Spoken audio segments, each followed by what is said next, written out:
Hey, everybody. It is Monday, May 15th. You're listening to the Mo News Podcast, and I'm back. It's Moshe Wanunu. Guess who's back? Back again.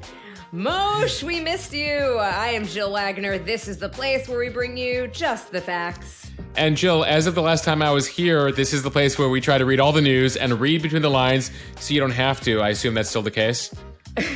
Funny you say that. I took it out for about 2 or 3 days. I heard from people who were like, I miss in between the lines. Can you put it back? And I'm like, you know what? Sure, why not? So I think for now we're sticking with we read in between the lines as well. The people, they're wedded to the motto. They're wedded to it, Jill.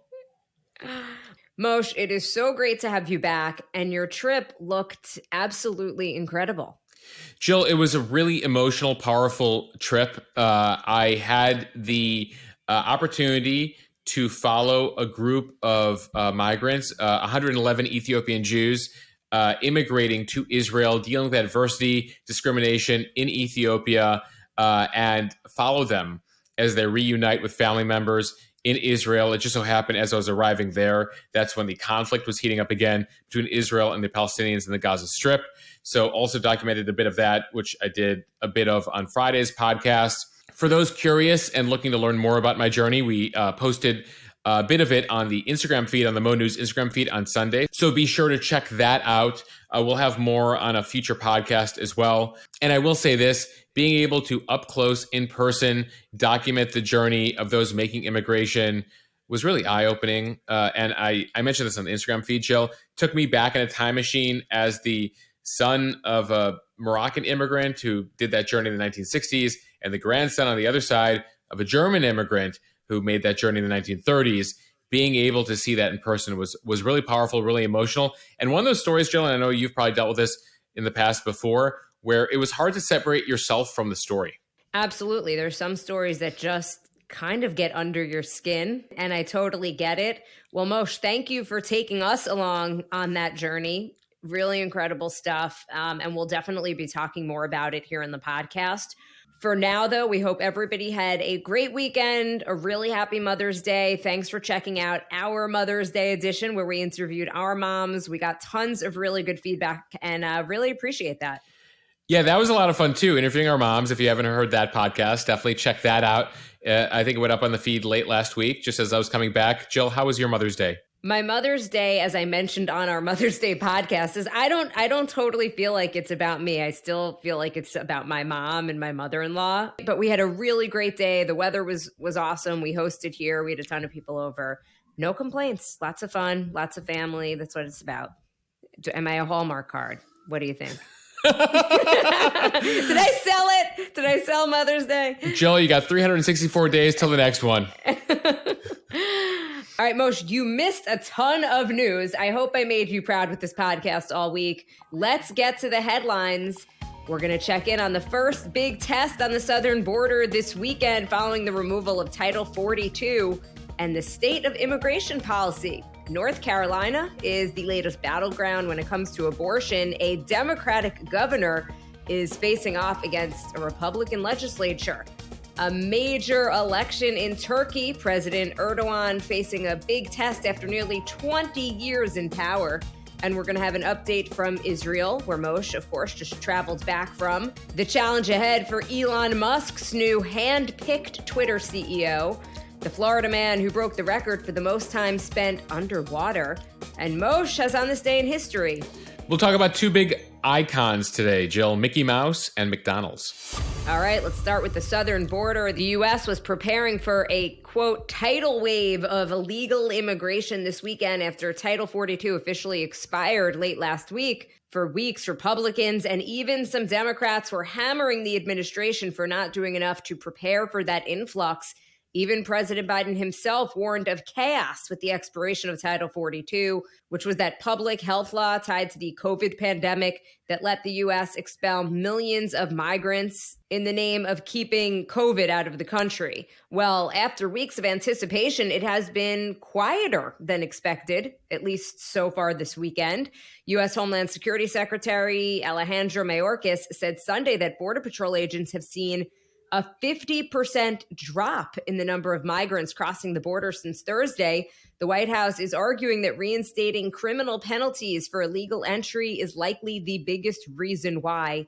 He said there were about 6,300 border encounters on Friday and 4,200 on Saturday, down from 10,000 a day earlier in the week. Under the new Biden plan, migrants need to first schedule an immigration appointment through an app or seek protection from a country that they pass through on their way to the U.S. border. If they don't follow the process and are caught entering the United States legally, they are not allowed to try again, even through legal means, for 5 years. And there are prison terms for other violations. At the same time, the White House admits they're not out of the woods here, and it's still very early. And they are comparing this weekend's numbers from those record numbers earlier in the week. So we're basically back down to the record levels we were before and not the super records that we were experiencing earlier in the week. Last week overall was still a record-breaking week at the border. Almost every day set a new record high in the lead up to the end of Title 42. As you noted, Jill, they were encountering 10,000 people plus a day, Monday, Tuesday, and Wednesday. Wednesday was actually the highest one-day total ever recorded. So when you look at the whole week, border agents arrested a record-breaking 67,000 plus undocumented migrants in total for the last week alone. Another 16,000, 16, evaded capture by Border Patrol entirely and escaped into the country. And you noted, Jill, that some of those new measures that have gone into effect, including that many of these migrants do have to register or try to seek asylum in countries before they get to the U.S. Keep in mind, many of these asylum seekers are coming from Central America, some from places like Iran, China, Haiti, Cuba, etc., making their way through Central America and then through Mexico before they hit the U.S. So ostensibly, they have to make claims in Mexico before attempting to come across the U.S. border. But this isn't just a border issue. The ripple effects of the border crisis are being felt far beyond the southern border. You do have border state governors like states like Texas who are busing migrants to northern cities like Chicago and New York. Both of those cities have declared states of emergencies despite being thousands of miles away from the border. New York City is reportedly shelling out $8 million a day to house migrants, forcing the mayor here, Eric Adams, in the Big Apple, to then bus them to nearby suburbs. So they're struggling here in New York City to house migrants. It's an issue they've been facing down in Texas. Reportedly over the weekend, dozens of homeless veterans who were in one hotel were pushed out for now migrants. And in another case, one couple had their wedding guest reservations canceled to accommodate migrants. Yeah, Moshe, across New York City, you've got hotels like the Roosevelt in Midtown Manhattan that served tourists just a few years ago. They're being transformed into emergency shelters, many of them in prime locations within walking distance from Times Square, the World Trade Center Memorial Site, and the Empire State Building. A legal mandate requires that the city provide shelter to anybody who needs it. Mayor Adams says the city is running out of room for migrants and has sought financial help from the state and federal governments. Yeah, reminder here. So we talked a lot about Title 42. So Title 42, dead. In fact, some Republican states actually tried to keep that alive despite the COVID health mandate going away. And judges basically said, no, Title 42 only applies if you have a public health emergency. So Title 42 is gone. Say bye-bye, right? Now we fall back on Title 8. Title 8 is the decades-old law. It requires a hearing for everyone who comes into the U.S. claiming refugee status. We did an explainer on this over on the Instagram account, and this has real ramifications. Under Title 42, one border agent could process and send 40 migrants back to Mexico in a matter of 5 minutes. Again, one border agent, 40 migrants, 5 minutes. With Title 42 now gone and Title 8 in place, it'll now take an agent anywhere from 30 minutes to an hour to process just one migrant. Because keep in mind, we now have to have a hearing. This is the old law. We now have to have a hearing for anyone who claims asylum.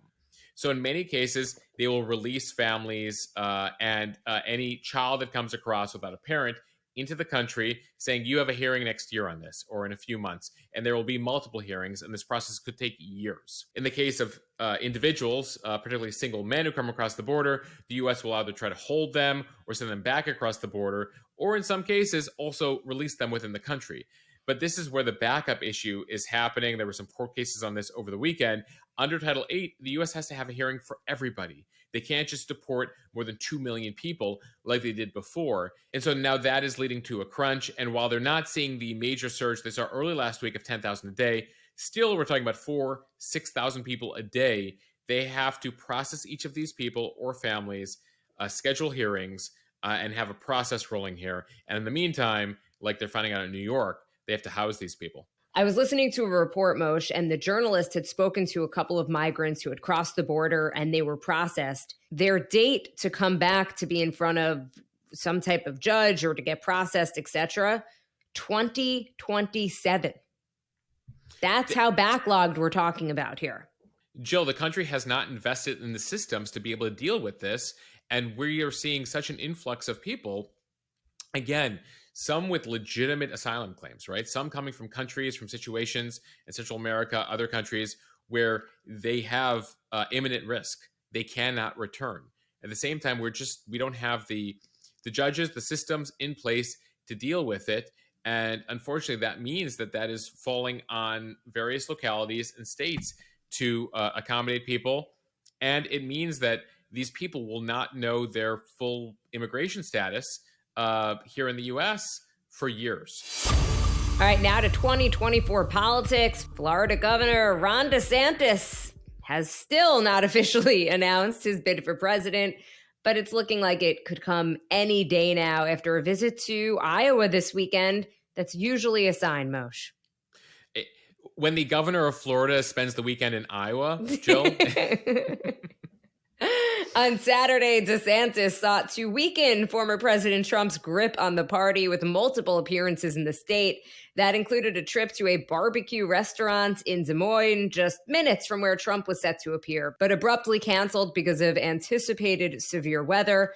Although the weather actually didn't materialize, the Trump campaign explanation drew skepticism from Iowa officials and speculation online that former President Trump may have feared a smaller than expected crowd at the event, so he pulled the plug.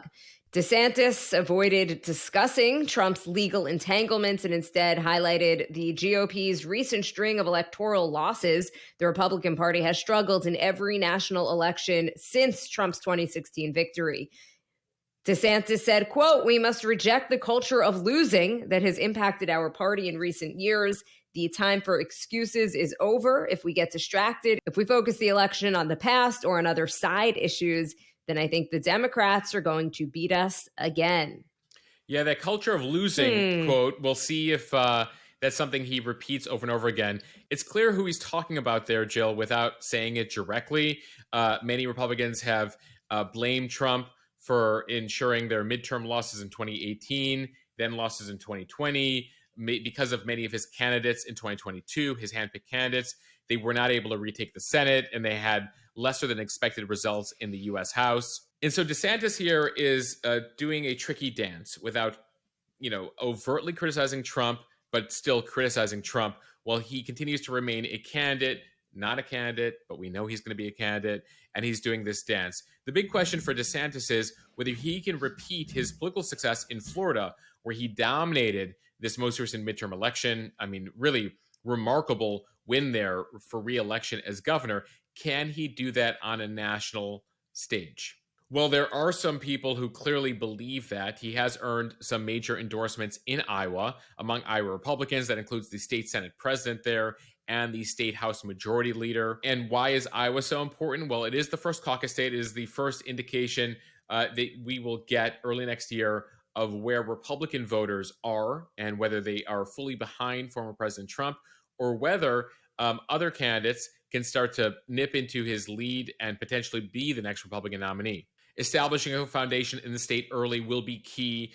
If someone like Ron DeSantis can beat Trump in Iowa next January, then go on to other victories, that can establish himself as the sort of anti-Trump. The one thing many Republicans don't want to repeat, especially anti-Trump Republicans, is what happened in 2016 when there were a number of people competing with him, and Trump was able to win primary after primary with a little over 20% of the vote because the rest of the candidates were splitting up the vote. So there's a sort of quarter or a third of the Republican base that is fully behind Trump. and then about 2/3 that isn't convinced that he's the guy again. And if a DeSantis can come in and win in Iowa, win in some other states, he can clear the field and have a one-on-one battle with Trump. And that is where you have an opportunity to potentially beat Trump. If there's a bunch of candidates, again, like 2016, splitting the vote, that'll allow Trump to sort of sneak through with a third of the party. The bottom line is Republicans are going to have to coalesce around another candidate. If they don't want Trump, they can't be split between 5 or 6 different candidates. They're going to have to figure out who their alternative is and just get behind that person. Right. Trump is hoping that there are going to be many people running against him, and they all have the ego to stay in it, whether it's Nikki Haley or Tim Scott or Ron DeSantis, etc. And then those who don't want Trump within the party are going to want, like, guys, everyone get out, pick one to run against Trump, because that's the only shot of taking him out. So that'll be the big question. Iowa will play an important role here. So will New Hampshire. You're going to be hearing a lot about those 2 states. Key for DeSantis here is Florida is an early voting state. So that'll be helpful to him. But then you also have like the Nikki Haley's and Tim Scott's from South Carolina, also an early voting state. So we're very early on here. But the weekend trip from DeSantis in Iowa was important. It establishes him there. And so we will be on the lookout in these next couple of weeks for a Ron DeSantis announcement. And then early this summer, we will have 2 Republican primary debates. It's still debatable if Trump will be competing in them. He says he doesn't want to elevate them. But at the end of the day, he may feel forced to do it. One other notable thing I'll say, Jill, Ron DeSantis is starting to make a generational argument as well here. We should keep in mind he's 44 years old, born in 1978, whereas Trump is going to be 77 next month. And so DeSantis is another candidate in the Republican field saying it's time for some new blood. Okay, time now for the speed read from NPR. A major test for abortion policy in a key U.S. swing state with split party rule. On Saturday, North Carolina's Democratic governor vetoed legislation that would have banned nearly all abortions in the state after 12 weeks of pregnancy. Governor Roy Cooper's veto launches a major test for leaders in the Republican-controlled General Assembly. Republicans recently gained slim veto-proof supermajorities in both chambers and will now look to override Cooper's veto. Current state law bans most abortions after 20 weeks of pregnancy. The legislation to change that ban to 12 weeks passed along party lines last week in the House and the Senate. Republicans have pitched the measure as a middle ground change to the state abortion laws developed after the months of private negotiations between House and Senate GOP members. There are exceptions to the 12-week ban, extending the limit to 20 weeks for rape and incest and to 24 weeks for what they call certain fetal anomalies. Yeah, Joe, this is going to be a fascinating story to watch unfold in North Carolina. Purple state, again, as you mentioned, with a Democratic governor and a Republican-led House and Senate. Republicans in North Carolina say this is much less onerous than the complete bans or 6-week bans that we've seen in a dozen other states. However, Cooper here is still opposed. Democrats saying that the measure is not a reasonable compromise and would greatly erode reproductive rights. Cooper cites new obstacles for women to obtain abortions in North Carolina, such as requiring multiple in-person visits, additional paperwork to prove a patient has given their informed consent to an abortion, increased regulation of clinics. Democrats argue this will force clinics to shut down, that many of them can't afford the major upgrades, the new licensing standards that this law requires. And we should reiterate here that the super majorities in North Carolina are very slim, like literally by a vote or two. One notable vote here is Governor Cooper is actually targeting a handful of members. One of them is Representative Tricia Cotham. She is a former Democrat who just switched parties to Republicans to help give the Republicans the supermajority. Incidentally, she spent years as a Democrat speaking out for abortion rights, even talking about codifying abortion protections in the law. Then a couple of weeks ago, she switched parties to the Republicans and then was one of the votes here in favor of this new restrictive ban. It's interesting, Jill, because she's actually spoken out about her abortion in the past, and again, was with the Democrats, switched votes here. There's a lot of animosity, including her constituents who are like, we voted in a pro-choice Democrat who's now become a Republican who is in favor of more restrictions. So there's some frustration among her voters. and the Democratic Party there. So this is a story we'll be watching very closely, especially as we've seen a number of states take different approaches to the abortion issue in the lead up to, I guess, the next round of elections in 2024.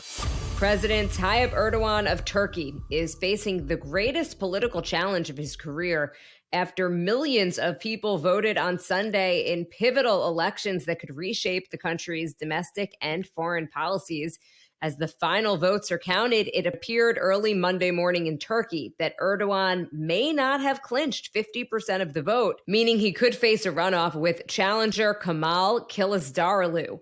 Erdogan had about 49.5% of the vote, with his challenger at 45% of the vote. As the last few percent were being counted, a runoff would take place in 2 weeks. The elections took place 3 months after devastating earthquakes killed more than 50,000 people in southern Turkey, and in many ways are a referendum on Erdogan's 2 decades as the country's dominant politician. He's faced an extremely tight race, largely because of anger at the state of the economy, high inflation, and concerns among many voters that he pushed the country toward one-man rule. Yeah, this is an election we're closely watching for a number of reasons. Keep in mind, Turkey is a country of 84 million people, a member of NATO, a key U.S. ally, one of the world's 20 largest economies. And it plays an important role as a middle ground here between what's going on in Russia and Ukraine, what's happening in Europe, as well as what happens in the Middle East. Kılıçdaroğlu represents a coalition of 6 opposition parties and has vowed to shore up the country's economy, restore Turkey's democracy. Erdogan, for his part, is Turkey's longest-serving leader. If his name seems familiar, it's because we've been talking about it for probably more than 20 years now. He's molded the country into a regional power, as I mentioned, that's playing a growing role in Ukraine, in Syria, related to the war in Russia. That said, his policies are a bit all over the place. He's not a reliable NATO ally all the time. In fact, earlier this year, he was blocking Sweden and Finland from joining the alliance. He's been critical of Putin, but then he also serves to try to be a moderator, a mediator of sorts in between Ukraine and Russia. He likes to play multiple sides here internationally. But more important in this election were his domestic policies. Jill, you mentioned earlier inflation and the economy. So if you thought that, 4%, 5%, even 8% inflation we were facing in the US was bad, well, since 2018, Turkey has been suffering from inflation that has exceeded 80% annually, 80% annually. And they actually had a drop last year that he was touting. He's like, listen, inflation's come down to 44%. 44% inflation. So just imagine going to the store and seeing prices increasing at that amount. And that's what the average Turkish voter is going to the polls on right now. Staying abroad here, a ceasefire was agreed to this weekend between Israel and the Islamic Jihad terrorist group in the Gaza Strip. The agreement, which was brokered by Egypt, brings an end to what was 5 days of intense fighting that killed 33 Palestinians, mostly fighters, and about a dozen civilians, and 2 people in Israel. It appears that the deal is essentially quiet for quiet, although the Islamic Jihad claims that Israel agreed to stop assassinating leaders of the group. The calm brings a sense of relief to Gaza's more than 2 million people and hundreds of thousands of Israelis who had been largely confined to bomb shelters in recent days. But the agreement doesn't address the underlying issues that have fueled numerous rounds of fighting between Israel and Palestinian terror groups in the Gaza Strip over the years. The latest violence erupted Tuesday when Israeli airstrikes killed 3 senior Islamic Jihad commanders. Israel said that the airstrikes were in response to a burst of rocket fire the previous week and that its attacks have been focused on Islamic Jihad targets. Jill, I filed a report for Friday's podcast from Israel as those rockets were incoming. There were a total of more than 1,200 rockets that were shot off over a few days from the Gaza Strip. Nearly all of them were intercepted by the Israeli missile defense system. Israel actually said that about a quarter of them fell back on Gaza, were misfired, and fell back on Gaza, actually killing a few of the civilians, sadly, on that side. Though a number of rockets did get through, killing an 80-year-old Israeli, as well as, incidentally, a Palestinian laborer who happened to be working inside Israel, who was killed by one of the rockets. A reminder, these rockets very cheaply produced. Some of them go for as cheap as $300 a pop and are just aimed at Israel with the hope of wreaking chaos, not aimed at any military targets of sorts, just trying to get them over the border. Israel then returned fire. They've received some criticism for the civilian death toll on the Palestinian side. As you mentioned, no larger agreement here, no larger settlement over what's happening in the West Bank, over how to deal with larger issues in Gaza. Just essentially, let's end the conflict, the military back and forth of the last few days. Jill, one notable thing that many people are thankful for, and one of the reasons this didn't escalate into all-out war that we saw a few years ago, the more powerful Hamas group that controls the entirety of the Gaza Strip did not get involved this time. While they did praise Islamic Jihad strikes, give them rhetorical support, they did not enter the fighting. And we should add here that they're effectively the government that manages the Gaza Strip. They're responsible for the conditions, for the work permits for Palestinians to work inside Israel. And they were facing a lot of pressure from Iran to join the war. Hamas, realizing that it has certain responsibilities here, so it'll be interesting to see how this transitions them, has again decided not to get involved in the conflict. They kept it confined to Islamic Jihad and Israel. Israel made a point of telling Hamas, hey, we're not going to blow up your stuff, so don't get involved. We're just dealing with the smaller terror group, your competing terror group. Jill, just to say here, there are a lot of competing groups here, competing leadership structures. Is a very small piece of land with a lot of complexity. And that is a bit of what we saw last week. Moshe, we're all glad that you're back safe and sound. Interestingly, you and I were able to talk on the phone briefly when you were in Israel. And you, as you documented on the Instagram account, had to, at one point, go into one of those bomb shelters, even though you were in Tel Aviv and a little bit further from where those rockets were firing from. And you told me that you actually felt just as safe in Israel as you do in New York City, perhaps, whether it be riding on the subway or walking around the city, worried about guns and things like mass shootings. And I just think that says so much. Jill, I got this question from a lot of people who were like, oh my God, how are you not freaking out right now? And I'm like, well, we live in a country with 45,000 gun deaths every year and mass shootings. And there's various crimes in cities and rural areas. And America isn't 100% safe. And so I guess I had the same feeling over there where I'm like, you just have to have your head in a swivel. You have to be aware of what's going on. It so happens that on the Israeli side, if you're more than 10 miles from the border, I mean, the poor people who live 10 miles within the border, they had to live their life in bomb shelters. That was a different story. As far as the rest of the country is concerned, the missile shield that they have is pretty effective. And while people may avoid doing, out of the ordinary things or going to concerts, incidentally, there was a Backstreet Boys concert that was canceled over the weekend in Israel because of the missile threat, though then another concert happened. For the most part, people are able to go about living their lives. And it's like, oh, the siren went off. Let's get into the shelter. And I should say, Jill, that Tel Aviv was targeted. It just so happened the missile shield was very effective because when the rockets go at that high of an elevation, they have a better shot of taking them out. So within the border, within a few miles of the border, the shield is probably 96% effective. When you get further out, the shield gets to be about 99% effective because of the height of the rockets. So that's the situation there. But I just want to say one more thing, and that is just that my heart goes out to the civilians who live on the Palestinian side, who live on the Israeli side, who just have to deal with this. Unfortunately, way too often. That the fact that they even have to think about this and they can't live their lives and have to go into shelters and have to fear for their lives. And of course, there have been civilian deaths, right, in this most recent round is just so sad.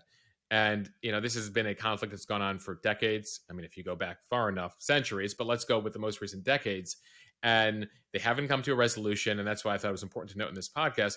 They didn't come to a larger resolution here on the conflict. They just basically are like, can we stop killing each other for a little bit? With no real resolution, and who suffers and all of that is the people, is the civilians. And so hopefully at some point they'll come to some sort of resolution. All right, Moshe. Well, we are glad that you are home safe and sound because we did miss you. But great reporting from over there. Before we complete our speed read, we just want to thank everyone for signing up for Mo News Premium. The Mo News team has been expanding every week. We're so grateful to all of you who have headed over to mo.news/premium. Again, that is mo.news/premium. Joining Mo News Premium is a way to help support us in sustaining what we're currently doing on the podcast, on the Instagram, and the daily newsletter, and help us grow our offerings. So joining Mo News Premium, which you can do right now, again at mo.news/premium, gives you access to a private podcast feed with behind-the-scenes episodes and early access to our interviews. You'll also, with membership, get access to our members-only Instagram account for additional content, get your questions answered over there. And of course, the added benefit of all of this is knowing that you're supporting independent journalism. So right now, for $7 a month or $70 a year, that is actually 2 months off on the annual package, you can join Mo News Premium, again, over at mo.news/premium. From USA Today, a follow-up to what we first reported on Friday, Elon Musk has tapped NBC Universal advertising sales chief Linda Yaccarino to succeed him as Twitter's CEO. Yaccarino will focus primarily on Twitter's business, while he focuses on product design and new technology. Until her resignation Friday, she was chairman of global advertising and partnerships at NBC Universal and oversaw $13 billion in annual advertising revenue. Her appointment as Twitter's new CEO was well received among major advertisers and comes at a key time for the social media company. Yeah, Musk indicated for a long time that he would step down running day-to-day operations for Twitter, because keep in mind, he has SpaceX, he has Tesla, and he has Twitter, and he needed somebody that would actually manage what's happening at Twitter. So he still owns Twitter, but she will now manage things day to day. And she does come at an important time. Twitter's advertising business has struggled since Musk took over the company 6 months ago. He actually bought it for $44 billion. Many people now say that it's worth less than half of that at this point. Jill, many advertisers were not happy with what's the word you were using earlier? The vibe of the company, the path. The vibe was off. The vibe has been off at Twitter. Musk, of course, has slashed 75% of the workforce there.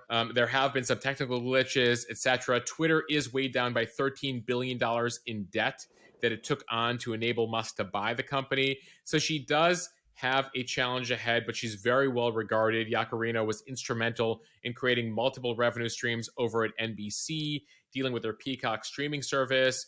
And so one of her goals here, one of her big missions initially, will be reestablishing trust with major brands, increasing ad revenue, and figuring out a future for the social media company. Because right now there's a lot of people, including Mark Zuckerberg over at Facebook, who see an opportunity to basically pick off the user base at Twitter with a new platform. So they need to right the ship pretty quickly.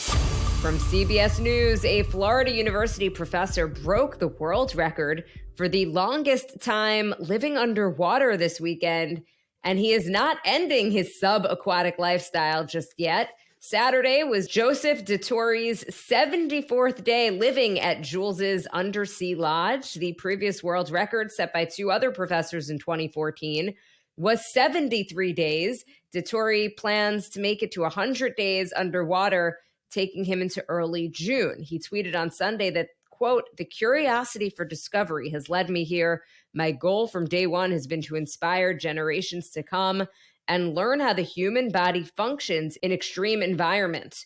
Jules's Undersea Lodge is located at the bottom of a 30-foot lagoon in Key Largo, Florida. He is also still teaching his biomedical engineering class online, according to the University of South Florida. For some reason, I was picturing him like in the Indian Ocean or something. He's in a 30-foot lagoon in Florida. Jill, I thought it was important because we so often hear about Florida man, like a Florida man doing something bad. And I thought like a Florida man headline where somebody's actually doing something good for science, albeit slightly, abnormal, slightly irregular, is still important to note. Apparently, DeTore goes by the moniker Dr. Deep Sea. Though, I don't know, can you call yourself Dr. Deep Sea at 30 feet in a 30-foot lagoon? He reportedly has been eating a protein-heavy meal of eggs and salmon prepared using a microwave. He has a microwave down there, apparently. He's exercising every morning using resistance bands, doing daily push-ups, and he takes an hour-long nap every day. I like his style. Though I don't know how I feel about microwave-prepared salmon every day, Jill. That's kind of blah to me, but anyway, you got to do what you got to do when you're trying to live 100 days underwater. Apparently, unlike a submarine, the lodge does not use technology to adjust for increased underwater pressure. That said, they do have a medical team that travels down there doing routine dives to run tests on him.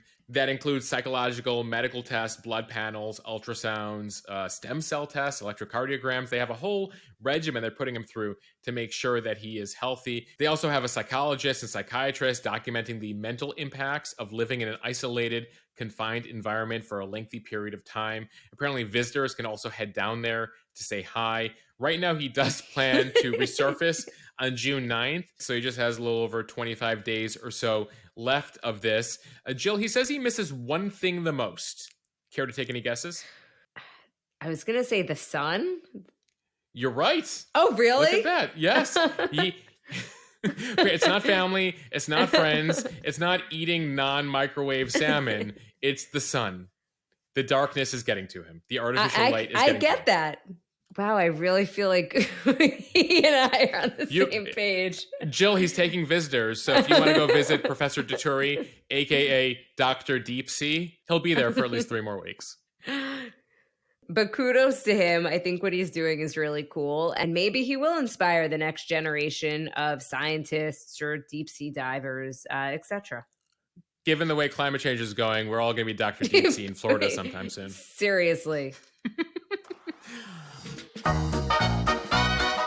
right, now time for On This Day in History, on this May 15th. Jill, we're going to start in 1643, as we do. A 4-year-old Louis XIV ascends to the throne of France. Yes, he was 4 years old. Oh, we missed you, Moshe. Thank you. Yes, he was 4 years old when he became the King of France. Apparently his mother, Queen Anne, helped him those first few years, though there was a whole competition. He would end up ruling, Jill, for more than 72 years, Louis XIV. All right, let's fast forward to the 20th century. On this day in 1928, Mickey Mouse makes his debut in a test screening of the silent animated short Plane Crazy. Mickey would then appear in another film later in 1928, and of course, has become an international icon.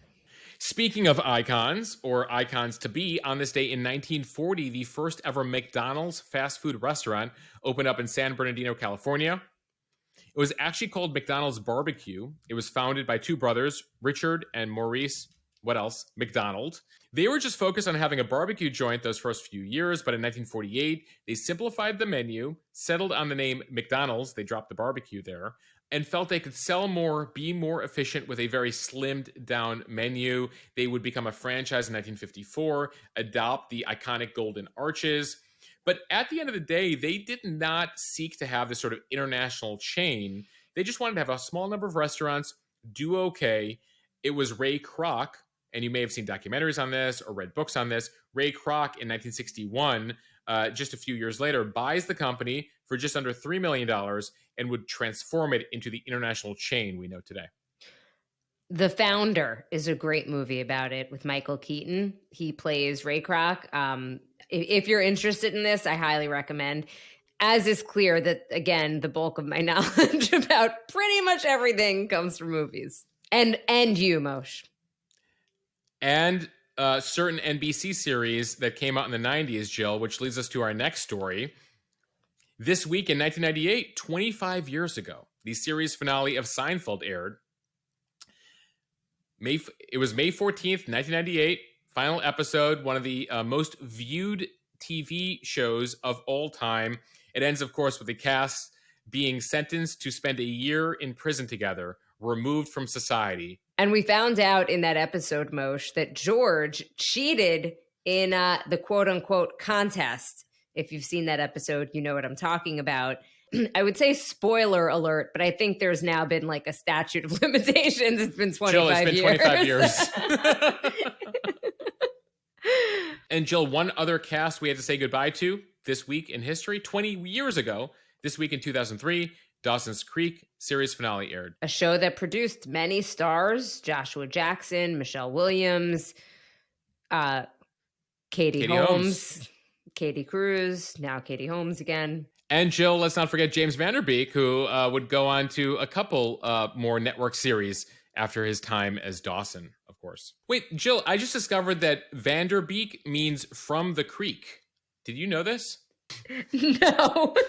No, that feels a little too on the nose. It's a little too on the nose, right? I guys, we're gonna have to dig deeper into this, but I was just messing on the Wikipedia of James Van Der Beek because I was like, what happened to James Van Der Beek? And Van Der Beek in Dutch means from the creek. And I'm gonna have to come back on tomorrow's episode and figure out what the relationship is to the name of the show. Weirdly, Wanunu means news. I thought I had never. Very strange world. And yes, and Wagner is German for love of Seinfeld and Friends. Yes. All right, we want to thank you for listening to the Mo News podcast. Follow us and subscribe so you don't miss an episode. Review us in the App Store so we can continue to grow. A reminder to join Mo News Premium, where we'll talk further about this, Jill, maybe, on the Premium Always. podcast. Yes, Always. Please. Yes, join Premium to ask these questions and get answers. mo.news/premium, $7 a month, $70 a year. Really exciting to see the Mo News team expand and have access to the members-only podcast, members-only Instagram account, etc. And don't forget to call us with your thoughts, your questions. We have a voicemail, 1-800-711-MOSH. Leave your name, leave a number, leave us a message, say hi, ask a question. We'll answer your question in a future episode. We loved getting your advice from your mothers for the Mother's Day episode. That was really special. I have to say I was tearing up just listening to people calling in and telling us their advice that they got from their moms. It was so nice. Be on the lookout today for a special extra episode. We have an interview coming out on the main feed today, so be on the lookout for that around noon. Other than that, I'll see you guys back here tomorrow. Bye.